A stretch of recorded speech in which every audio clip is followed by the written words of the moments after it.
I've been hearing that education is not content problem, it's a motivation problem. There are not more than 0.1% of the people who are self-motivated to study. You have to create an ecosystem around. Once you know the answer, why does education happen the way it does, versus trying to find an answer, how can I disrupt education? Let's imagine you have zero capital right now. What is that you will build? One interesting trend which one needs to be clear about is study abroad. Why do you see that? Multiple reasons. I think number one, number of quality seats in India are not increasing as much. The funding from the state and the government to these university institutions are falling. And getting into IIT is no longer that easy as what it was earlier. Say if you're building an AI tutor and tomorrow ChatGPT 5.0 launches an AI tutor, what will you do? Postal network got formed in the world. And then people said, oh wow, distance education, things will change drastically. Nothing changed in that process. Then came internet, and YouTube came, and everybody said that YouTube, everybody will know. Nothing changed. And now AI has come. But I can tell you it does not change because humans are extremely critical to make the pedagogy learn. Tell me a product or a service which you really, really want. So if somebody comes that solves a problem in your business or life, ready to pay $1 million. It's been now last for the 20 years. It takes the same 2-hour time to travel from Mumbai to Delhi because airline travel time has not reduced even an iota. How are you thinking about your child's education and career? As parents, what we can do is expose them to various things because you don't know what jobs will exist, what skills will exist. I think 50% of jobs that he will have access to are not existing today. Favorite Edtech startup where you can't name upGrad?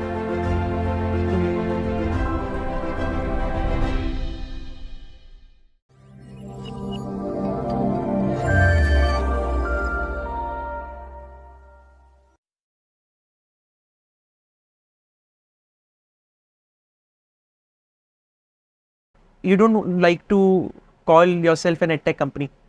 Is that the partly reason? That, no, partly that, partly also when you just put edtech, it becomes very highfalutin without that much of substance. And that's why we don't prefer to call ourselves sort of edtech, because we just feel that sometimes when you start calling it a lot of edtech, then the seriousness of education goes away. So you do need to be serious about education. And I know this education business for now, which company is not tech in it? Like, I mean, I think even HDFC Bank has got tech in it, but they don't call them fintech. They are banks in general. So I feel that sometimes when you add tech, you end up taking a different path, which takes away from the core of the business, which is education. And that's why we always prefer to call ourselves an education company rather than a edtech company per se. And also there is a demarcation between you don't like to call yourself a startup and a company. What's the reason for that? See, the startup mein bhi hai ki, till what time will you call yourself a startup? And when it comes to startups, sometimes it feels like you are doing a lot of experimentation, which is important. And in the context of building something out, you do need to do experimentation, but you can't experiment with somebody's career and life. You can't tell them, okay, I'm doing A/B testing on an operation theater. So you're a testing field. Yeah, so you can't do like the doctor cannot come and say, oh, this hospital is a startup. No, nobody will go there.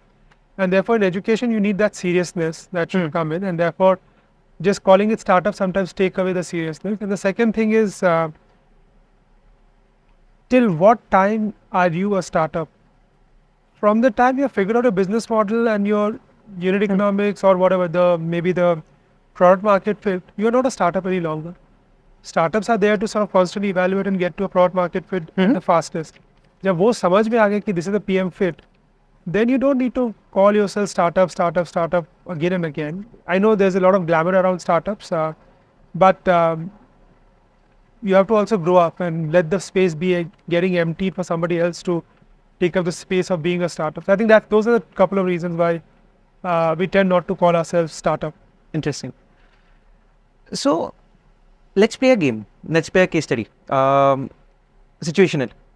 If you had zero capital at this stage, you understand startup, business, education in and out. Let's imagine you have zero capital right now and zero connections. What is that you will build? You know everything. Yeah, you can build anything in skilling. I mean, you can build multiple business in skilling and education, moving somebody else. See, the beauty in education, you don't need too much funding. Because the beauty in education is that if you want to start off, you can operate a negative working capital. That you collect the money upfront and then you spend. So if you want to sort of train 10 students or 10 folks in certain thing, you can collect the money upfront. So that's your best funding.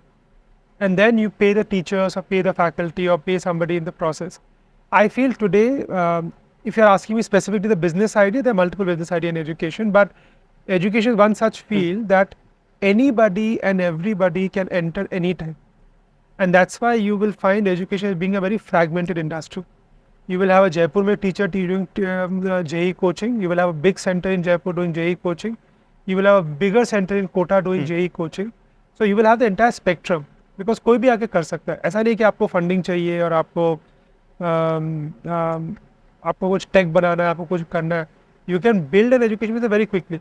अगर आप franchise भी ले लो किसी का, you will be able to build आराम से 1-2 करोड़ आपको आएगा साल का, आपको 20 लाख 40 लाख का प्रॉफिट भी हो जाएगा. So it's not that difficult to build the education business. The problem is scaling up of education business. So if you have zero capital and zero connection, which many people have, you can easily start an education business more than any other business, because it's much faster to sort of launch something in the education space. Healthcare, tougher. Need Education, you just need a room, you chalk and you board, and you can start immediately. Again, if coming to some specific ideas that you would have in 2024. In the education space? Yeah. I think I feel there's a fair bit of work that is happening in the education space when it comes to premium skills. I do see an opportunity in the more grey or blue collar space. Okay. Because slowly, I think you saw yesterday budgets also. The budget had spoken about, it seemed like it was just skilling budget and that's it. And everything was about skilling, jobs and employability and employment creation. But if you take a slightly more bluish collar space, let's say medical education, let's say construction worker, solar panel installers.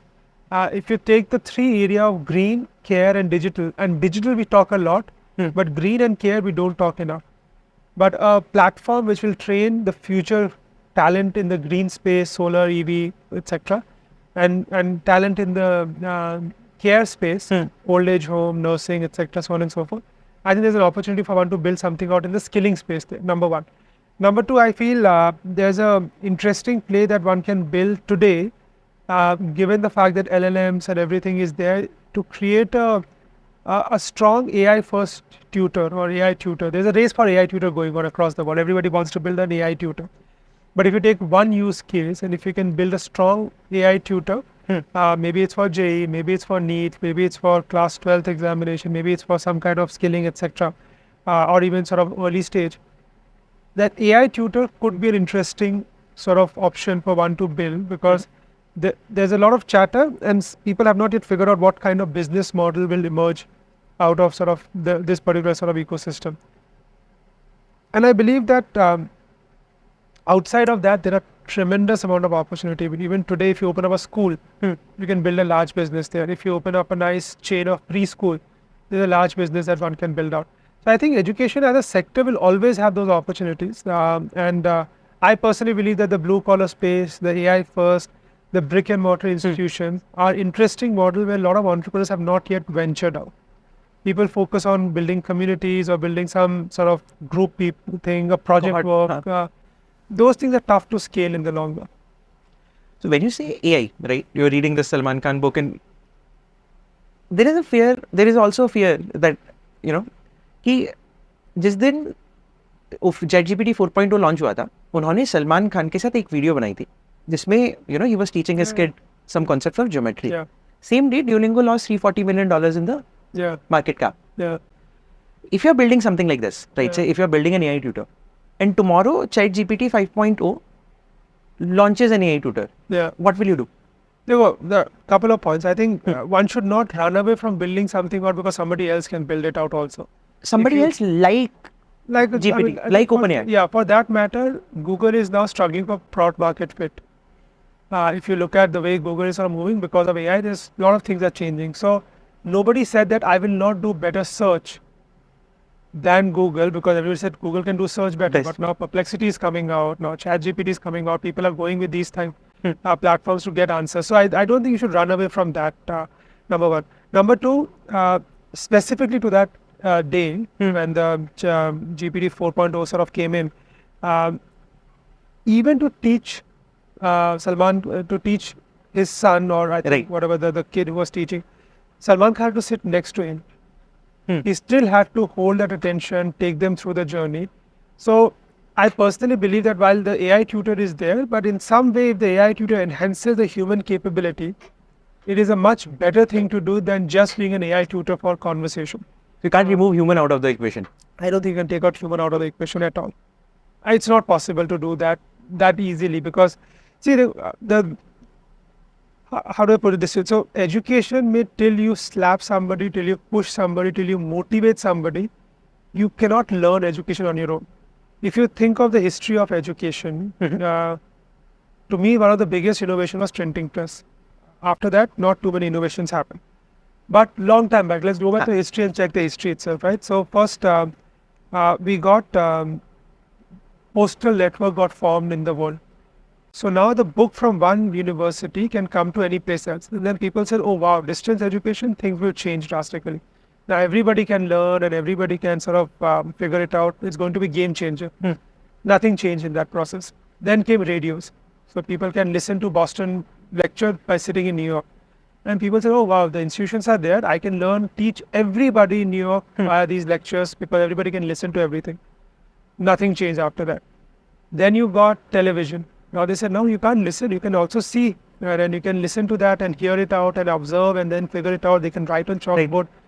Nothing changed after that. Then came internet and YouTube came and everybody said that YouTube, everybody will learn. Right. Nobody will be left behind. Nothing changed. And now AI has come where everybody is saying that don't know everything. He can ask a question. He will respond to a question. But I can tell you it does not change because humans are extremely critical to make the pedagogy learn and to make somebody learn. If you leave anybody just like that boss, pad lo. How many people will study on their own? Hardly people will go out and study on their own. And that's the reason why sometimes you have to ask not the question, why will this not disrupt, but you have to ask the question, why does this happen the way it is happening? Why for the last 1,000 years, universities are the way they are right now? Why for the last 1,000 years, you have to still go to a classroom and learn? And if you go deeper into that, you will realize one of the biggest rationale and reason for that is that by being in a classroom, you can build discipline very strongly. So you're deducing this thing that, I've been hearing that education is not content problem, it's a motivation problem. It's a motivation problem. It's a discipline problem. So how do you solve that in the online? See, in the online world, you can only do, so the thing is, therefore, online works better for a certain set of audience where the motivation could be higher. So the places where motivations could be higher are perhaps adults. Younger kids won't have that kind of motivation. Or people who are doing an examination prep may have a higher motivation because they can see the results faster. And therefore, you will see the penetration of online and online education increasing as you grow older. But even there, for example, why in adult it works really well is because there's no other option. They can't go to a institution and sort of timing. So there you have to solve for the motivation problem using other means and medium. Like? For example, I don't know if do you go to gym? Yeah, I try to. And then often or regularly? Trying to be regular. So what happens in gym also, when you start going to gym, you go for 3-4 days or 1 month. In January, you take a resolution. By February, you drop off. But if you're a gym trainer, you continue much longer. So similarly, in education, if you keep an accountability buddy, somebody who will follow up and ask you the question, hey, have you finished your homework? Kiya hua ki nahi hua? Tumne 2 lakh rupees diye the, tumne kaam karna hai ki nahi karna hai? Once you have an accountability buddy, which is that individual who will always follow up and pursue, etc., that's one way of solving for the problem. I don't know if you studied at home, your 12th standard, etc. Yeah. Well, I went to school. Yeah. I never took coaching, yeah. So you took, when you were studying for board examination, sometimes you wake up early, right? I mean, a day or whatever, week or month before that, because you're preparing in last moment and you need to study. And you would notice that most of the time, I don't know, in most families, your parents, especially your mom wakes up along with you. Now, she would not know maybe physics. She would not understand chemistry that well. She may not be a math expert. She may not be the subject matter expert, or she could be a subject matter expert. But most families, they are not subject matter experts. But their nudges still wake up in the morning, sit next to you, give you a hot glass of milk, and they don't go to sleep. And you know what they're smartly doing? While you may say, oh, they are selfless and they're doing this, but they're taking away a social accountability from you that, look, if I'm sitting, then you cannot F up anything in the process. And then you also then become more sort of driven to actually finish and complete the sort of studies, etc., etc., etc. So those kind of a thing is very important in education online space also. So one example I gave you is a customer relationship manager or a, Right. let's say, accountability. The second could be that, let's say, if you're doing an online program or any professional is doing an online program, the kids receive the message saying that your dad has not finished the homework. Or your mom receives a message immediately at home that, look, he's studying here, but he's not completing the assignment, etc. Because in education, you need to create an ecosystem around you to push you on a consistent basis. See, education, and I can tell you from this context that, look, I run in the mornings. I try to do long marathons, etc. It is very painful to get up every day in the morning and then just go for a run. I do it because I'm self-motivated and self-driven. There are not more than maybe 0.5 or 0.1% of the people in the ecosystem who are self-motivated to study. Given an option, they will not like to study. Right. But you have to take away the option from you, that they don't have any other option. Therefore, if you see the best institutions that we built, they were built completely on the outskirts of the cities. When you look at Oxford, Cambridge, and sort of Kharagpur, IIT Delhi was sort of built at the outskirts of the city. Now it's in the middle of the city. And that was built because when you're in the outskirts of the city, the level of disturbance is not there and distractions are not there. In fact, if you go back in history, some of the earliest universities are built as jails. So if somebody is not doing to prevent youth from committing crime, they would put them there. And as a byproduct of putting them there, they would teach. So once you're in a jail, you can learn much better. And therefore, if you're in a classroom, if I'm observing you, eye to eye, you will nod, you will respond, you will understand, and I'll be able to hold the attention. The moment it goes to camera, that holding of attention gets very difficult to manage. And that's the reason why in online, while all those things are not there, you do require to build in certain nudges. One, for example, the tech could be a nudge. Just like Duolingo did with on nudges. Sort of benefits, etc. There again, if you check the efficacy of learning, there's a difference. If you go to a classroom versus on Duolingo, there's a difference in efficacy of learning also. But tech can nudge. A human intervention can push you more, a lot more. An accountability buddy outside your sort of engagement can also push you up much better. So I think you have to create an ecosystem around to, once you know the answer, why does education happen the way it does, versus trying to find an answer, how can I disrupt education? And once you know that thing, then you can come out with a model which is differentiated and can solve for some of the problems that exist in the ecosystem right now. Very interesting. Day zero of upGrad, you went with 2 ideas to Ronnie sir, right? Very early time, we're thinking of 2 ideas. What was the second idea? The second idea was that there are multiple of these physical campuses that are there. But these physical campuses do not have access to good quality teachers, good quality teaching, and then sort of material, etc. Can you provide an end-to-end suite of services and technology to these universities to launch new age courses? So then you launch a BTech in computer science, in AI, machine learning, etc., and something else across various institutions and universities. Then you are playing in an existing market versus a new market. But now, while we did not start with this, now we have that as one line of our business, which is operating and performing. It's a smallish business, but it has now been picked up. And we are now building it out as a suite of services, from content to teaching to pedagogy to assessment, and then helping a university launch new courses on their own campuses. Us samay pe, so you decided to go directly to the consumer rather than going a B2B. Why did you choose the first idea? Initially, it's, of course, all sort of judgment calls would tell you that you should go B2B, because if you go B2B, you will not burn that much. It's much easier, etc. But look, we are very clear that we want to build a B2C brand. We said that if we can prove it to B2C, because that's a more tougher customer segment to break, if that gets proven, I know that B2B will come. And that's the reason why we started with B2C. And we said, because it is tough, not because it was easy. We felt that perhaps going to B2B was easier because somebody will pay us upfront and then we'll sort of cover up the cost. But in B2C, you have to build the product, you have to build the platform, and then take it out to the market. So we said, okay, but we'll do that largely because of the tougher route. And in the long run, we always want to be a B2C company. And therefore, we wanted to be in the B2C place, such that on the consumer side, we are seen more sort of positively. And that's approach, that's why we took early days. So 2024, you have around 10 million students, right? Can you walk me through this 0 to 1,000 students? What was the first project? What was the first course? The first course that we launched was entrepreneurship ka tha ek course. We were teaching entrepreneurship to early sort of professionals and people coming from colleges, etc. See, the reason for that also, while that was not as part of the plan that entrepreneurship will be the first course. Okay. Our plan was to launch something in data or digital, and because those were the two thematic that was going on in a big way in the country. So when we were looking at the market, and we saw okay, there's data and there's digital, but we wanted to go out to the market faster. And that's the time we said that ये बनाने में time लगेगा because it's a longer program, it will take time getting the subject matter expert, etc., etc. Then we said, what do we understand? मैंने बोला देखो मैंने इससे पहले I've invested in the VC space, so I understand startups and how to look at businesses. Ronnie's background was being a sort of multi-generational entrepreneur, etc., and sort of multi companies that he has founded. He understood the entrepreneurial journey. And my other two co-founders have been also very clued on to the startup ecosystem. And then we said, okay, because of that, let's quickly get a product out on entrepreneurship. So that was the first product. It was priced at 50,000 rupees, a 6-month long program in 2015, which was again unheard of.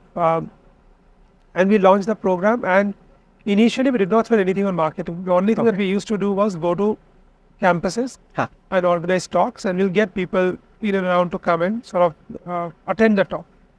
And I think our first payment happened after a talk at IIT Delhi, where all of us had gone, we made the talk, and I think on the return, we got a lot of interested students who were sort of there. So on the return journey, Falgun was still on campus, my other co-founder, and this one gentleman comes and walks up to him and says, look, I really enjoyed the talk and I want to join the program. And he said, here's cash, take it. Falgun said, look, I can't take cash, please deposit a demand draft or whatever, check at that time, etc., etc. So then they took a car ride back, and next day, he was the first guy who deposited a check, and he came and told me, you know why I have deposited a check very quickly because or demand draft. He said, at least in the history of upGrad, I would always be remembered as the first student who paid. Do you know who was the first student? There is Himanshu Bansali. So he was the first student who paid at upGrad and took the entrepreneurship program. So that was the first set of learners that came in. And then we launched the data science. How many people came in the entrepreneurship at the 50,000 price point? First batch was about 100 students. 100 students paid 50,000? 100 students came in. 93 or 100, roughly around in that range. Okay. So we launched it, we were happy. And then we said, okay, Chalo, this is a good thing. But that was still a play where we said that, look, it could be that there's a craze for entrepreneurship. So people are coming in and taking up our program. And then we launched a data science program, which was a partnered program at IIT Bangalore, 9 months long at that time, and it priced at about 2 lakh rupees. Convince kaise kara IIT Bangalore ko to partner with a startup like this?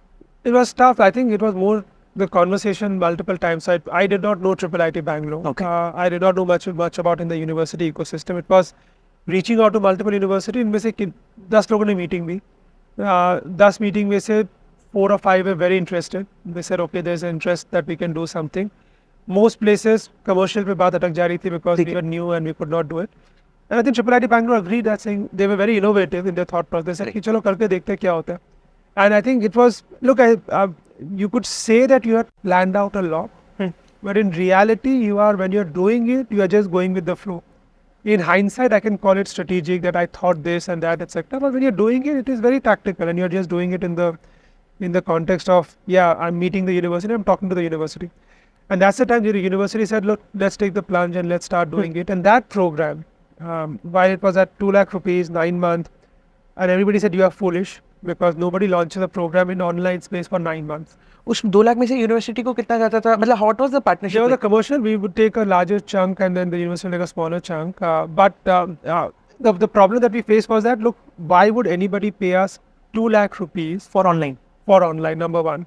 Why would anybody spend 9 months studying with us? So in that context, we've taken a lot of counterintuitive calls. Like nobody thinks of 2 lakh. At that time, the average ticket size, I was just checking out a deck yesterday on something, was about 15,000-20,000 rupees in online. Our 50,000 entrepreneurship was the most expensive one.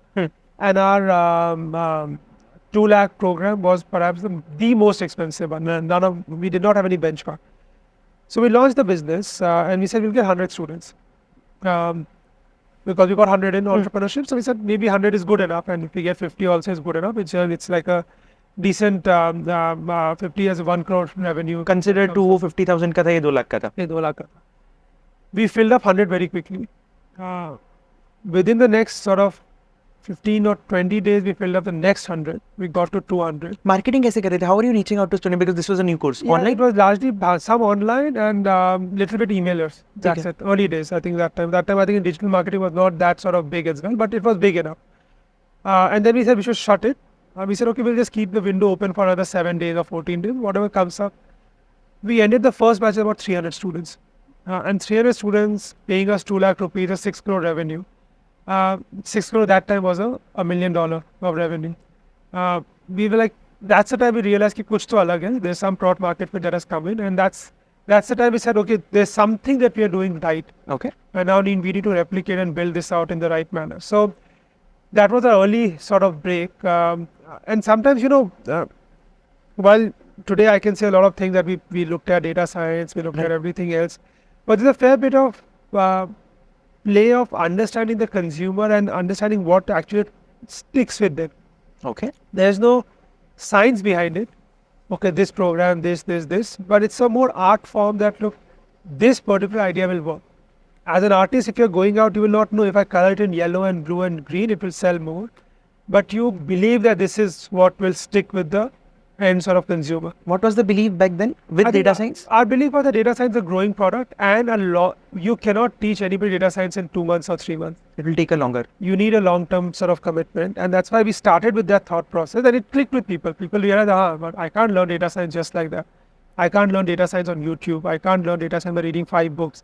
I need to go through the right rigor and the right learning and the right program. And that's where the journey, when it started, everybody said, okay, now this we understand, this we get, and that's how we connected. And sometimes you connect, sometimes you don't connect. But I think our edge since from then till now has always been that we are able to predict the trends in the ecosystem and are able to launch the right products at the right time, which picks up really well.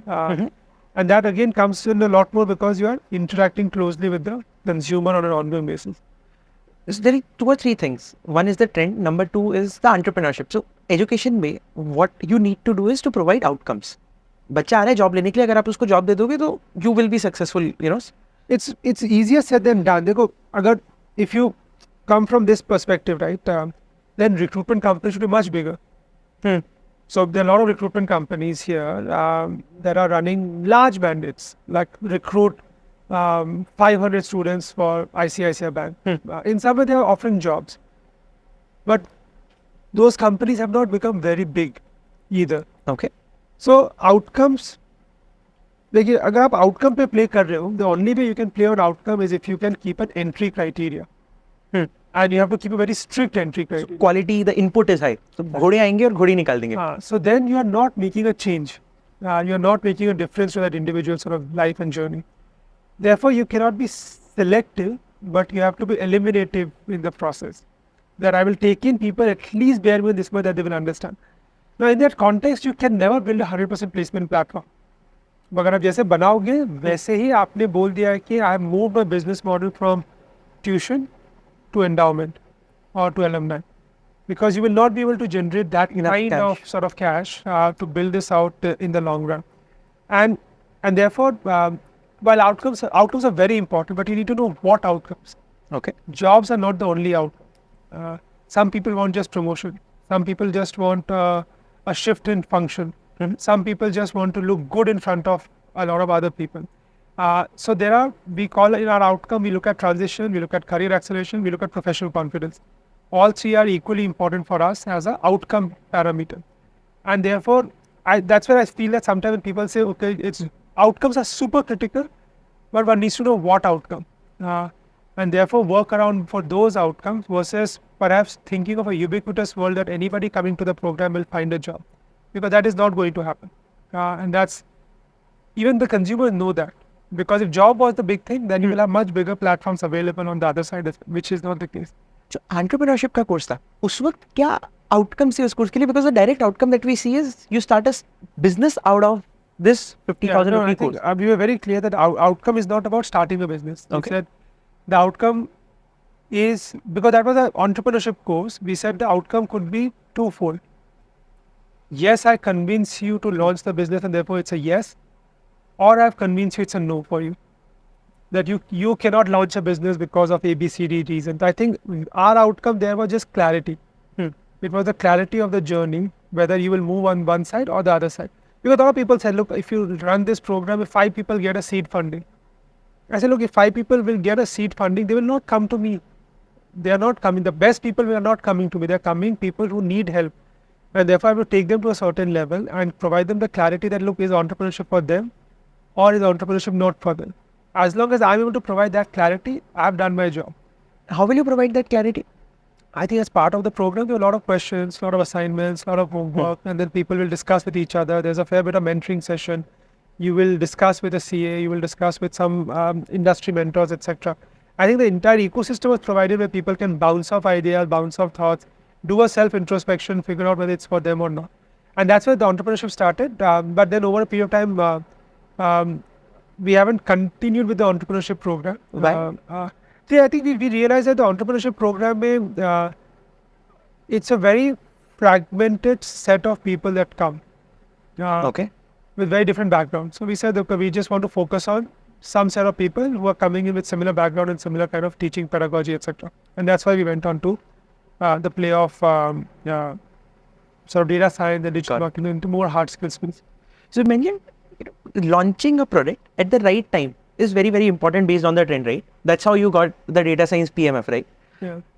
What are some current trends that you are seeing that you are currently capitalizing on? मतलब आज अगर आपको 2024 में course करना है, I think GenAI is a big area. Okay. That you are already doing. That we are already doing. So GenAI definitely is something that I feel has got a lot of potential. And not, I feel GenAI is like Microsoft Excel. Everybody needs to learn how to use GenAI because that's one field where even if you're an entrepreneur, if you're doing marketing, if you're doing sales, you're doing anything else, you do need to know GenAI. Okay. So I think in that context, GenAI is like extremely sort of valuable skill today. I also feel one interesting trend that is there in the ecosystem today, which one needs to be clear about, is study abroad. I feel study abroad is a macro thematic. We are at a very interesting stage, and many more Indians will look at going abroad. So somebody building innovative programs in study abroad could find a way of scaling up the business much faster. Why do you see that? What's the thesis around? Multiple reasons. I think number one, the number of quality seats in India are not increasing as much. Number two, affordability overall of households are increasing. So everybody can afford to sort of pay more for their education. Number three, the total number of people getting into college education, or college age group in destination markets are reducing because of the birth rates, etc. So you do not, every year, fewer people are getting into the graduating from class 12, for example, in the US, etc. There will be some gap there. Yeah, so there's a gap, there's a declining demand there. And number four, the funding from the federal and the state and the government to these university institutions are falling. So for the institutions, India is an attractive market. And number five, I can say China, geopolitical issues, etc., etc. So for the universities, India is a very interesting market because for them to survive, they need international students. If they don't get government funding, they need international students. If the internal demand is falling, they need international students. And where will they find international students? China is shut, therefore India. Right. So India becomes one of the most attractive destinations for them. And because of increasing affordability and lack of limited seats in the ecosystem, every parent today wants best education for the child. And getting into IIT is no longer that easy as what it was earlier because the competition increasing, etc., etc. So a lot of parents, right from the start thinking that, okay, what are the other options? And therefore study abroad becomes a very lucrative option. So there's both consumer side demand as well as some supply side demand where people are looking for more and more Indian students coming abroad. So there are two opportunities one as a young founder can see. Number one, either increase the supply of good quality education in India, or you start sending people abroad. Yeah. So a lot of people are capitalizing. Doing that, they are coming, transforming their online thing to Newton School se lekar up PW skills. टीचमेंट ने भी शायद नया कुछ अपना शुरू कर दिया, Plaksha, Ashoka, lot of technology में पीपल आ रहे. How can a young person can capitalize on the, because वहाँ पर यूनिवर्सिटी को बच्चा चाहिए, इंडिया से चाहिए. अब how can a third person can come and build a business model around it? Very easy, because I think you have seen this. I mean, a brand needs a consumer, and then Flipkart becomes the platform which will supply the two. So you can create a strong platform. See, if there is fragmentation on two sides of the marketplace, There is an opportunity. there's an opportunity. How many universities are there in the world? Maybe 5,000, 10,000 universities. How many students are there? Very fragmented. You don't know outside of 5 university in the UK what are the 7th, 8th, 9th, 10th, 11th, 12th university. So given the level of fragmentation and information asymmetry, a platform can be very useful where people can attract individual for counseling and then connect them to the university and sign up with the university. University pays for each transaction about $2,000 to $3,000. So you end up getting about 1.5 to 2 lakh rupees per individual in that journey. If you are doing the agent game, you can even do teaching. Okay. And what we do is we provide a 1-year program in India. And we say if you've done a 1-year online program in India, then you don't have to study 2-year masters. You have to do only 1 year back in the destination country. This Germany में ऐसा होता है, अगर आप Germany एक साल यहाँ पर सीख लेते हो तो So we do that also with Germany. Also we do that with US. Also we do that. So you can reduce 1 year. So the price go down. The affordability increases significantly. So I think there are models that exist on study abroad. You can build a business around financing. Because it's a very large ticket size that sort of gets played there. leap and leverage that you are kind of. Everybody is playing different games. So you can be an agent, you can be a teacher, you can be a financing provider, and build a very strong study abroad play. Some people are even building a play of providing housing in the destination country. And that's again a large play, because individuals pay about 50,000-60,000 rupees every month to stay someplace. Huge ticket size. Large ticket size. But is it possible to create a $1 billion company, sir? 100%. There are about 1 million students going abroad every year. Each student spends $1 million students going abroad every year. Each student spends about, give or take, $20,000. Correct? Right. So they are spending about $20 billion on this. At a given point of time, the average tenure that they'll be staying with will be for 2 years, a year and a half, 2 years, because it's a 2-year masters and then some bachelors, etc. So every year they're spending about $40 billion or $50 billion on education. So at a $40-50 billion, you can easily build 10% of the market. Yeah. It's a large business that can be. I guess in revenue wise $1 billion or market cap wise $1 billion. If it's revenue wise $1 billion, that's Can be the ideal dream. Can be built. Like I think there's large space there in the study abroad ecosystem where one can build a large business out. There are 3 things that you need to ask. Is there a need? Can you monetize it? And what do you do which is uniquely different to others? So is there a need? Yeah, people want to learn. Can you monetize it? I don't know. I don't think that it can be monetized very easily. And then perhaps your question has to be that maybe I'm asking the wrong market to monetize. Is there need for search? Yes. Can you monetize it? Will you pay for search? I don't think so. Yeah, but who pays for search? अगर कोई deep research करनी है, कोई specific knowledge आपको चाहिए, तो फिर अगर आपको कोई रिसर्च पेपर चाहिए तो वहाँ पर शायद आप दे सकते हैं. So then also very small segment will do. Very but small, niche. Search business is the largest business in the world. And why is that? Because search then said, I cannot get it from you, I'll get it from the advertisements. So you may have to think who should pay for that particular use case. And search is an example that you need to know कि monetization के लिए आपको कहाँ बैठना पड़ेगा. And your third point was on AI tutor. Interest mapping or skill based interest mapping and skill gap analysis. Yeah, वो मतलब skill gap analysis के आगे आपको देना पड़ेगा कि उसके बाद में आपको journey कैसे full stack कैसे कर सकते हैं. वो journey कैसे पूरी करो, वहाँ पे आप पैसा बना सकते हो. Just on the first 2 bit, you will not be able to make money. आप पैसे, it's like search. Like will you figure out कि आपका problem क्या? हाँ. Will you figure out आपका gap क्या? हाँ. But will you pay for it? No. It's like search की तरह ही है. तो आपको पता करना है कि आपको किस business के सामने रहना पड़ता है. Sometimes it's important to know where the money is flowing and you need to sit close to the flow of the money versus digging your own sort of nadi and saying कि पानी यहाँ से बहेगी, because वो time लगता है वो बनाने में. That category creation takes time and money. और वो शायद money अभी Edtech में है नहीं किसी के पास. So that's why I'm saying that you have to find a place where money is already getting flown or going through. And can you take a share of that versus trying to create a new money flow coming in? So one thing I love about education is that it brings an orbital shift in someone's life. Yeah, but उसके लिए मेहनत करना पड़ेगा आपको उसके साथ में. Right. मुझे दो चीज समझनी है यहाँ पर. You are coming from Assam. What was the orbital shift in your life? जिसकी वजह से you are. Many. Can you give us 1-2 examples? No, I think for me, from the place where I came to, getting into IIT was not anybody has gone in. We used to have a preliminary and main examination earlier. Right. So you have to take a prelim and then you will go for main. So prelim I'll go to Guwahati and there will be many people taking the examination. Mains I'll go to Guwahati, there will be 15 people taking the examination because not many people qualify. So I think the awareness was less, this was not there. So for me the biggest orbital shift was that. Like Got it. getting in there and meeting the set of people that I met there. But for that also, again, there was no tuition that was there and there were no classes per se. So for me, most of the work that I had to learn was from distance books. So somebody would send the books, I will tear the last few pages, I will write it down and I'll post it. I'll send to the faculty members. They will do the summary and they will tell you that your score is this much. So it was like that kind of learning at that time. So I think for me that having access to those was again a big deal. Because information asymmetry was there. Because online learning nahi tha, nothing was available. So the best you can do is take a distance education subscription, and they will send you the books. You will study. You will do the work. You will send it back. And correspondence जो करना था करते थे उस समय. And but those things helped to get to the next level. So education does push you to the next level altogether.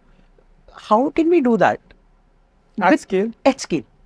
That's what that's what interests me कि हम एक जने की orbital life में लेके आ सकते हैं.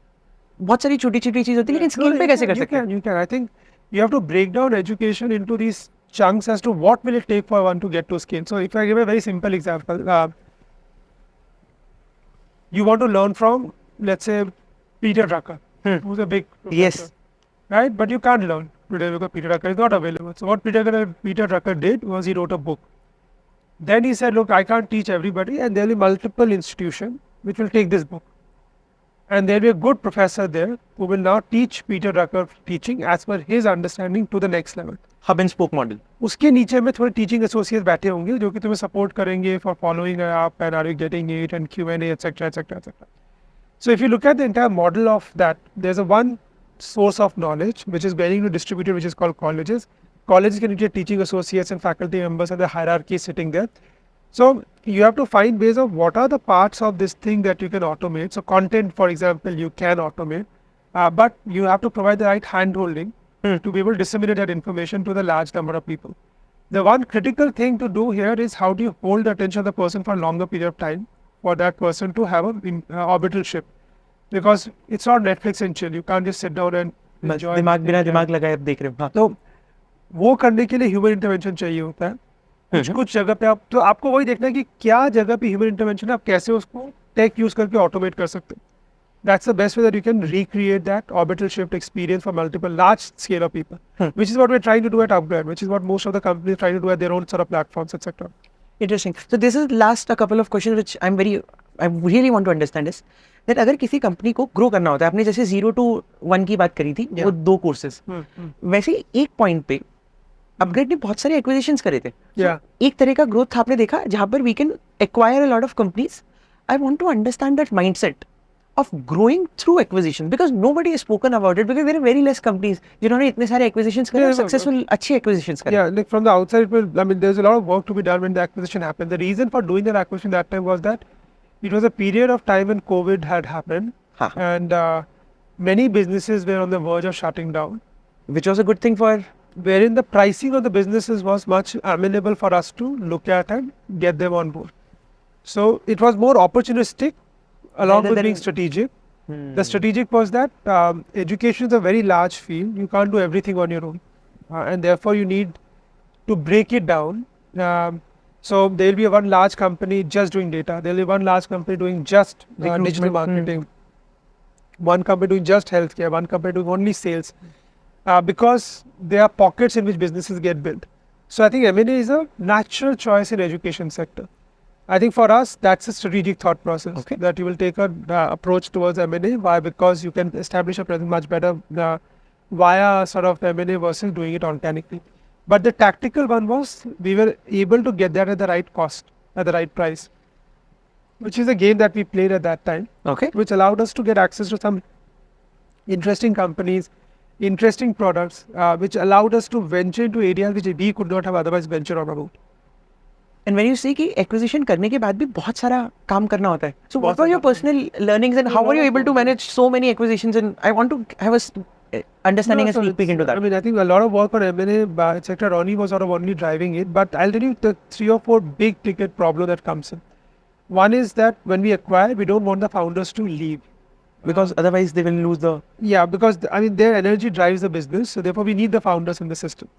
Once you have a founder, then you have to work very deftly with the founders, because the founders should feel that they're driving the business, but there's a larger vision that they're aligning to, which could be slightly different than the vision that they were starting with. So how do you get the founders to not lose their founder mindset, but shift their mindset that now I'm building for a different vision than the vision I was building for earlier? How do you do that? It's a lot of sort of conversation and showing them the broader picture and the bigger picture, and sort of communicating with them that this is where we want to be, and therefore let's build towards that. That's one. Two, the way of working in these companies could be very different than the way of working at upGrad. Okay. So you let them be independent, but slowly, what processes you bring in, starting from legal to finance to accounting, then to business processes. And I think that work is still in progress for upGrad, and we are now moving to a business integration more than just process and the systems integration. So a lot of work goes in just integration of the play overall. These 2 things take a lot of time.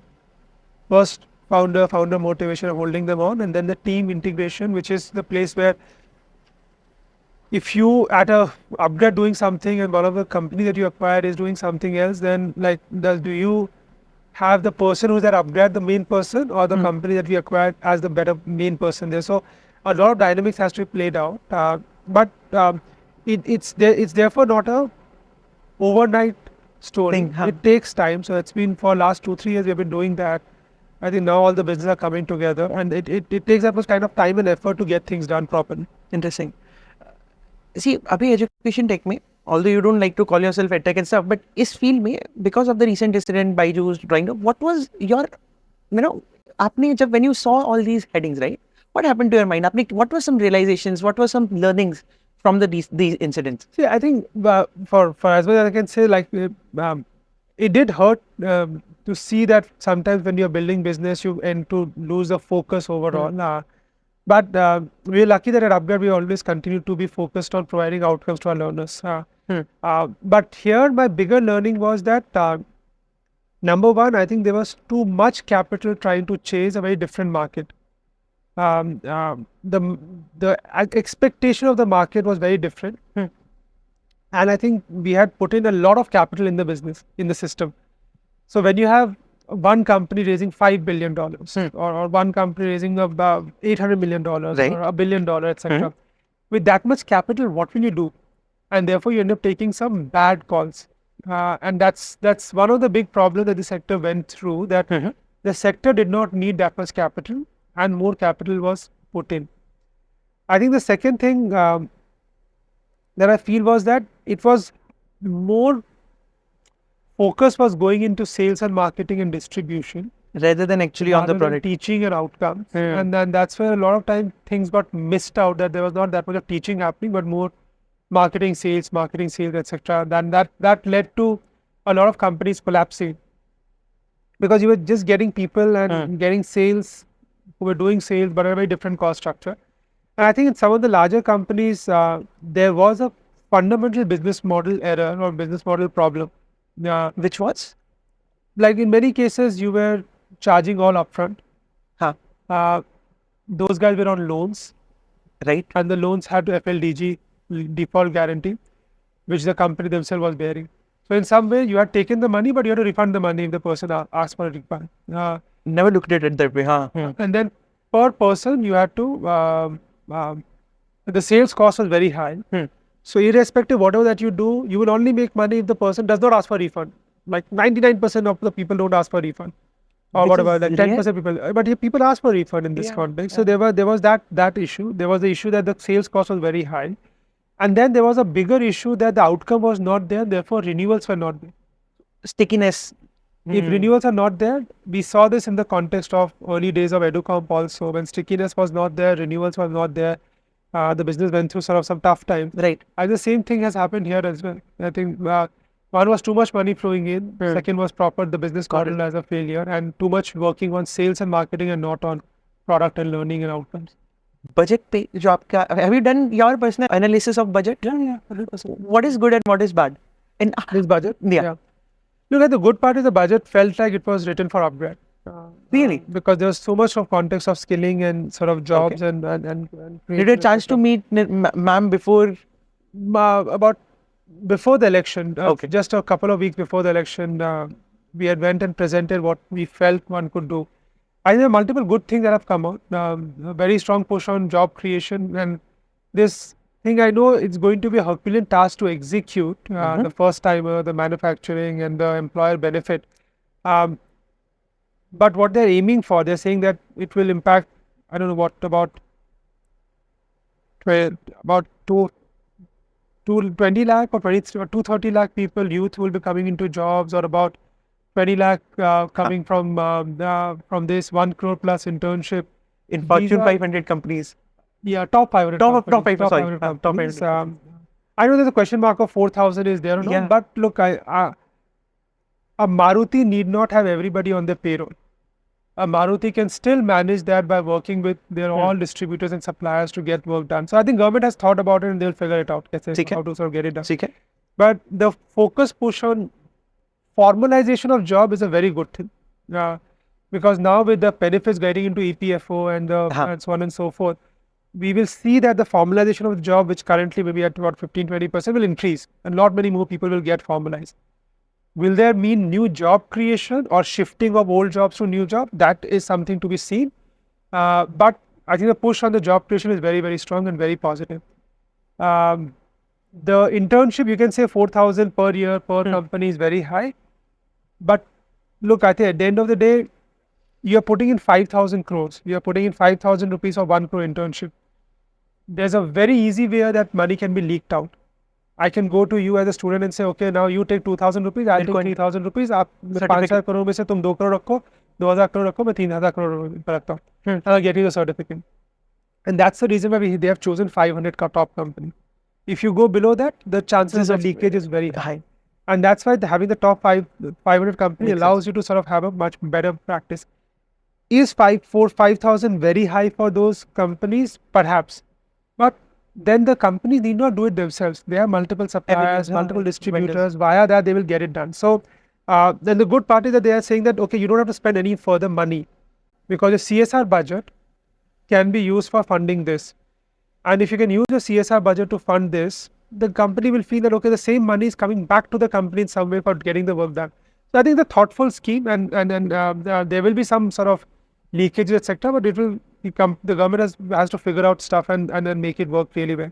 The skill loan of 7.5 lakh rupees, again very positive, because skill was never seen in the same light as higher education. So I think that's a good thing that the government has done of providing the skill loan and sort of pushing that through.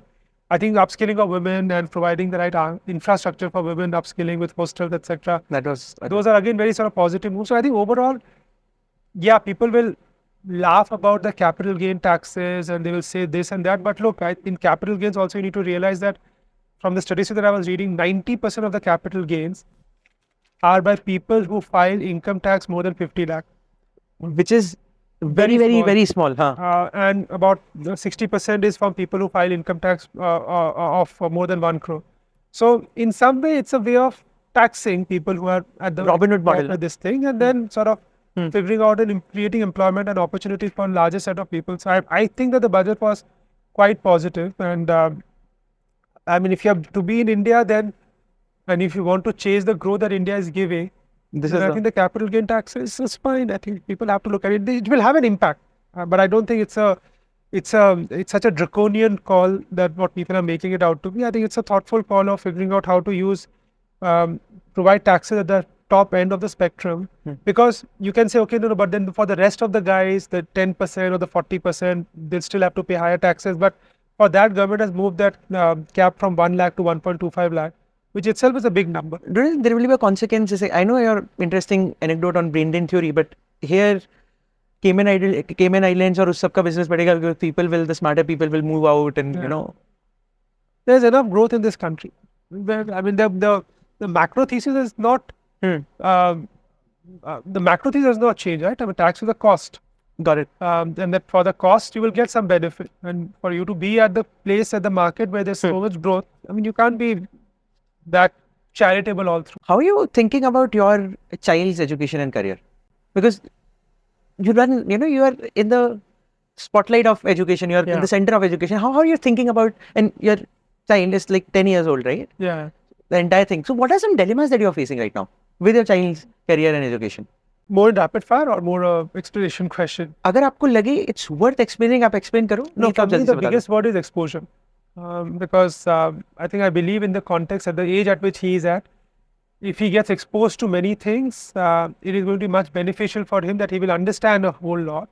And I think by the time he gets to 12, 13, 14, 15 years, he will have to then specialize. So I think as parents, what we can do is expose them or expose him to various things, because you don't know what jobs will exist, what skills will exist, what opportunities will exist. I think 50% of jobs that he will have access to are not existing today. Got it. So it's basically you give him more wide exposure and then get to more deeper ones as he start growing older. So अभी आप कौन-कौन से exposure उनको दे रहे हो? 10 साल के बच्चे को what's the best exposure we can give? No, I think even within the, for example, exposure to different kind of sports, exposure to travel and sort of seeing different places, exposure to visiting different kind of strata of society within Bombay itself. So once he gets that exposure, he will have a much broader thought process of figuring out what he wants to do for himself. So you individual level पे कराते हैं या फिर कोई there is some organization जो ये सब कराती है? I think maybe my wife and I sort of discussed, but we'll work with somebody. I mean, there are different classes, different areas, different ways, different films, different movies, etc. So I think just giving them the exposure will definitely help them in the long run. Favorite faculty at ISB, because this all started I was incubated at ISB. I used to build ornithopters, different kind of things. So we got in Mohali में, तो वहाँ पर हमने बहुत सारे Professor Prasanna Tantri, Krishnamurthy Subramaniam, Ed Rogers, बहुत सारे professors के साथ. तो entire podcasting thing. Later we moved to promoters and founders. But what is your which was your favorite faculty that had major impact? No, two of them. There was Professor Robert Stein, who came and taught us statistics. Okay, he was phenomenal.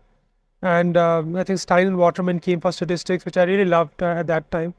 I have to just discuss. The second one is sort of little tough, but I think Professor Dishan Kamdar, who taught us negotiation, he's now the Vice Chancellor or the Chancellor of Flame University, if I'm not mistaken, or he may have just moved on. But so he had taught us negotiation in a very different way. I think that helped me a lot in the long run as well. Yeah. Got it. So अभी negotiation वहाँ पर जो Madan sir पढ़ा रहे हैं. Got it. But negotiation. So yesterday we were in Pune. So हमने Flame University के founder Parag sir से साथ करा था. So we are going to Flame University. So thanks for this. But I think Dishan may have moved on. But I thought he had moved on. We'll figure a way out to learn from him. Favorite Edtech startup where you can't name upGrad. It can be US, India, that you think is really doing some good job. Because you're friends with all the folks, right? Favorite Edtech startup. Yes, sir. US में और एक India में. US और India. दोनों का एक बता दो बस. See, in the US, I would say. Are there too many names that you are confused, or there कोई नाम ही नहीं है इसलिए आप there's a it's tough to find a name that will stand out and will sort of be there. But I think if you have to push me on one, I'd say internationally, I think Duolingo is an interesting business. I appreciate for what they have built and how they have gone about building it. And we have to see how their AI game sort of plays out for them at this point of time. I think in India, I have high regards. I call it Edtech or not call it Edtech, but I have high regards for what companies like Alan and Akash have built. Do you know Akash, Mr. Akash? So what they have built as a very high level of outcomes. It's not that easy to build at scale, and I think they have done a good job of building outcomes at scale. And there's a lot. I find them really good on that context that they have managed to sort of build outcomes at scale over a period of time. We've interviewed Akash and the level of processes. Not only on मतलब बच्चे को कैसे करना है, teacher पे कैसे करना है, अपने वेंडर से क्या करना है. It's insane. Yeah, very service orientation is very strong. operational excellence जिसको बोलते हैं ना in education that they have achieved. Correct. Crazy. Mind-blowing stuff. Yep. Sir, a lot of people in the US talk about predicting future. Peter Thiel, try to have a thesis, have a sneak way into future and reverse engineer. If you have to predict one thing about future, this can be anything about longevity, about education, about life, about anything. What is one prediction that you have? So on various thematic, I have different kind of predictions. Okay. I believe one big thematic that will play out is that we'll start living longer for sure. There's going to be life which will go above 100, 120, and therefore the impact of that on economics has to be sort of thought about because you'll still retire at 60, 70, 80, and then you have 40 more years to live after that. Double careers, double. So then people have to figure out how to do this thing. Therefore, silver generation is a good thing for people to think of some business opportunities and build something out of it. upGrad can also teach them multiple How types. to sort of build something beyond this. The second, I believe, is energy bit. While there's battery work happening, I feel fusion-led energy will become a lot more interesting. If somebody can crack fusion-based energy for driving phones, houses, etc., and cars, so on and so forth, we'll see an interesting set of companies coming out because it's not easy to do so. But at least it has a large sort of energy source available. And anybody who has really made it big in life has been close to energy. And therefore, somebody working on that fusion side can look at creating something very unique and very interesting in the long run. And I think these two are very macro thematic. For India, I believe that one thematic which I'm passionate about is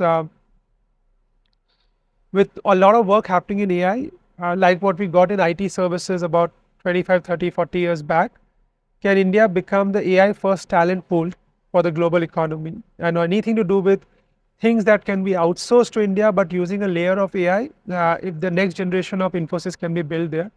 And I think the second one is Indian talent getting deployed internationally. I believe India has the largest youth population. Globally, things are aging, and Indian talent will be required in the international market. So, borders should not hinder your career aspiration. There's a broad thematic that I feel, both work coming into India and work Indians getting out of India to solve for global needs. Tell me a product or a service which you really, really want, but no one is able to provide that. So if somebody is watching this, comes with a product or a service that solves a problem in your business or life, ready to pay $1 billion or ready to pay something to them. You're coming from Delhi or? Yes. No, I'm coming from Pune. Pune, okay. But मैं Delhi जाता रहता हूँ sir. Achha. So it's been now last for the 20 years. It takes the same 2-hour time to travel from Mumbai to Delhi. ठीक है.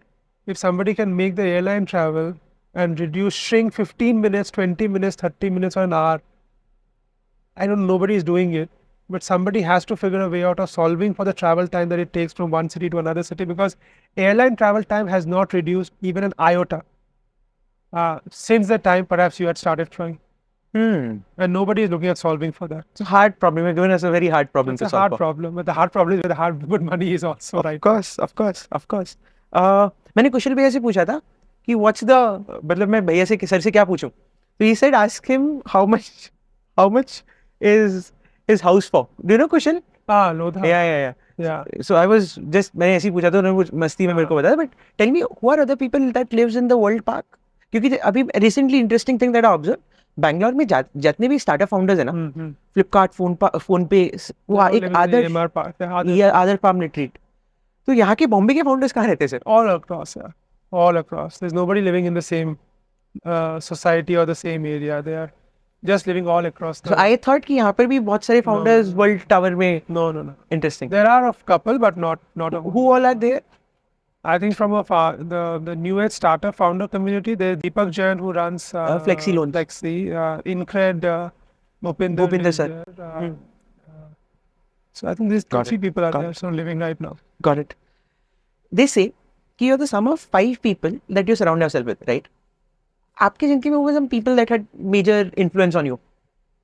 Yeah, I think Ronnie had a big influence given the fact that I've been working with him of course in the last sort of 10 years or so. My other co-founders earlier, Ravi and Falgun, they both had sort of have impact on what I've been doing. There are a couple of friends from my IT days that I've been in touch, and I think they have also shaped my thought process. Are they startup founders? Um, yes and no, both. Okay. Both exist. So some have founded something, some have not founded.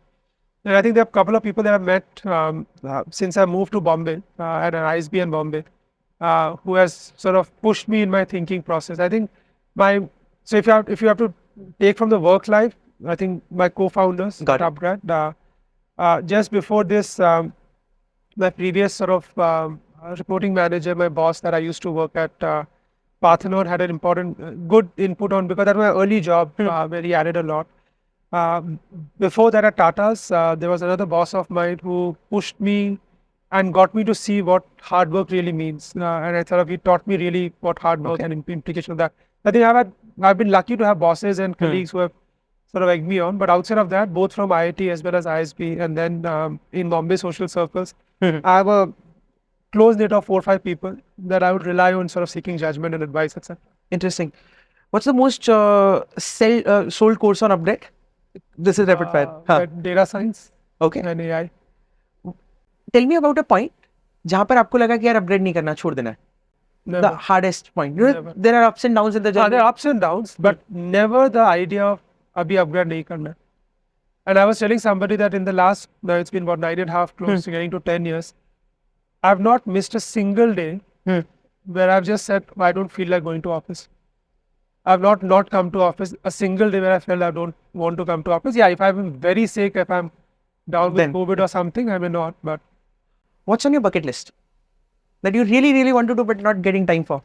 I have to do this the major 6 marathons.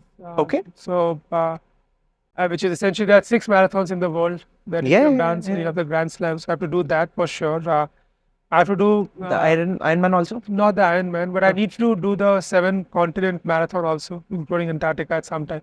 I think marathons are sort of one sort of bucket list that I have. Yashi sir from Policy Bazaar is a... He's a hardcore runner. Yeah. He runs a lot.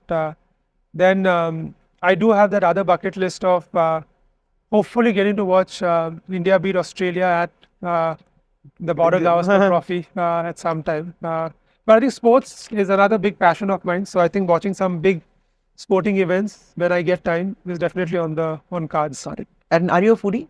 We got to know that you are a foodie. I like food, yeah. एक best vegetarian place बता दो बॉम्बे में सब. Best vegetarian? Yes. Som, Som. yeah. कहाँ पर है ये? Babulnath. Babulnath. It's a Gujarati thing. I'll give you vegetarian, but Som is good because it's slightly more Gujarati and that. Pure vegetarian. Perfect. Any travel place that you have been recently which you enjoyed thoroughly? South Africa. We just went to South Africa. Just कहाँ पर गए थे? phenomenal. Cape Town and the entire Cape Town area. Jungle safari भी होती है ना वहाँ पर? Yeah. Because I was Happens in the recently... northeast of Africa, etc. But towards the border with Zimbabwe and so on. Any movie or documentary that you have watched which you thoroughly enjoyed? Recently? Yes. Or maybe something that had an impact? Yeah, I think I was watching I just recently watched this movie Maharaja, which was quite sort of gripping. But what else was I watching? Yeah, I think that was the latest one that I saw, which was interesting. And then there was a 3-body problem, which was Netflix में ना? Netflix one, which was quite interesting as well. Super interesting. Got it. We generally ask for book recommendation, but I see that you are a voracious reader. So I have a request. Can you send a photo of some, of your library that you have recently, the books that you have read? That would be really helpful. So, ताकि आप एक दो books नहीं बताओ. Of the library or of the bedside? Of the bedside or library, कुछ भी चलेगा. Perfect. ये last चीज है. We are hosting CP sir, who is on your board. We are hosting Pramad sir. Yeah. Pankaj sir, we are already doing in Gurgaon. Nice. And we are trying to get Ronnie sir also. I've been messaging him, following. But if you were to interview these people, give me some insight.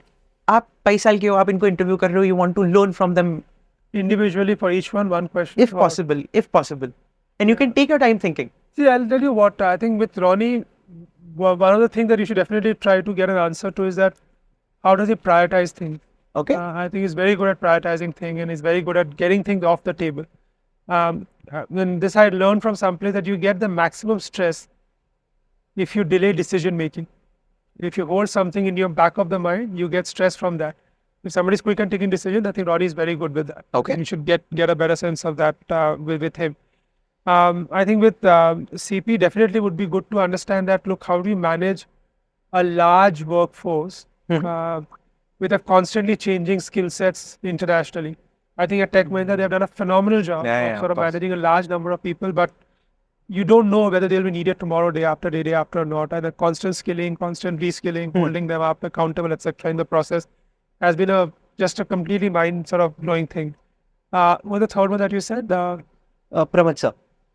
Yeah, Pramod, I think definitely get to know how to build world-class institutions. Yeah, of course. And sort of why does he get associated with, or why every association of his ends up becoming a world-class institution? And that's something, I think with Pramod, if you actually meet him, he has a very strong focus on excellence. And just that rigor and that excellence is something that one must try to understand what he does in the journey, etc. I think with Pankaj Chadda, you said, right? Yes, Gurgaon. So with Chadda, I think He was your junior, right? he was. I have interactions, yeah, a lot. He's just about a couple of years junior to me, and same hostel. No, I think with him, he's one such guy who has really enjoyed. He has taken some time to give to himself. Yes. He spent the After the full 10 years Zomato after Zomato, and I think 10 years and a lot of things. yeah, in the last 10 years, he was just completely busy, had no time for anything. I think last couple of years, he has spent that time, and now with building Shift, would love to understand that 1 year time that he took off, how did it help him? Super interesting. I'm genuinely grateful because आपने अपनी घड़ी भी नहीं देखी बीच में, and you were very patient about answering all my questions. Genuinely grateful. Thanks a ton, sir. No, thank you, and all the best for this. Thanks a lot. Thank you so much.